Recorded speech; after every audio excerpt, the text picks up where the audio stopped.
Une des grandes questions de l'astronomie moderne est de mieux comprendre quand et comment se sont formées les premières galaxies. C'est dans le cadre de ces recherches que nous avons découvert une galaxie qui pourrait remettre en cause les théories de formation des premières galaxies. Découvrir les galaxies les plus lointaines n'est pas une chose facile. Tout d'abord, ce sont des galaxies lointaines et qui émettent très peu de lumière.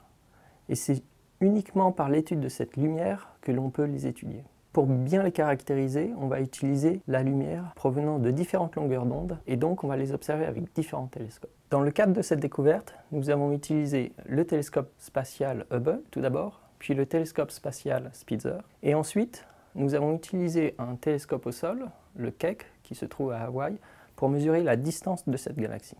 Pour étudier les galaxies lointaines, nous utilisons parfois les amas de galaxies comme l'antigravitationnel. Cette illustration va nous permettre de mieux comprendre le phénomène de l'antigravitationnel. À gauche, nous voyons la galaxie d'arrière-plan, à droite la Terre, et on voit que la galaxie lointaine va émettre de la lumière dans toutes les directions. Si on a un alignement parfait entre la galaxie lointaine, un amas de galaxies massif, et la Terre, les rayons lumineux de cette galaxie vont être déviés. On va pouvoir observer plusieurs images provenant de cette même galaxie lointaine. Et ces images vont être amplifiées. C'est ce qu'on voit sur la photographie prise avec le télescope spatial de l'amas de galaxies Abell 383, où on identifie deux images provenant de la même source. D'après notre étude sur cette galaxie, et contrairement aux autres galaxies lointaines qui ont été découvertes et qui possèdent essentiellement des étoiles très jeunes, notre galaxie possède des étoiles beaucoup plus âgées typiquement de 750 millions d'années.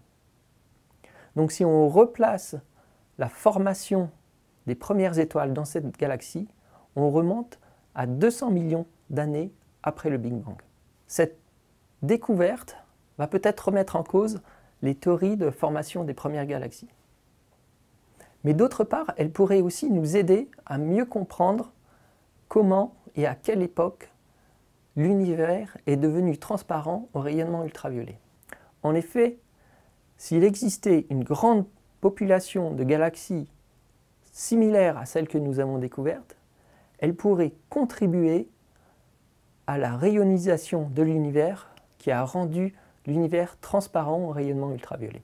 Et dans quelques années, on va pouvoir observer ces mêmes galaxies directement en utilisant le télescope spatial James Webb ou, un petit peu plus tard, avec un grand télescope au sol, un télescope de 42 mètres qui sera construit au Chili.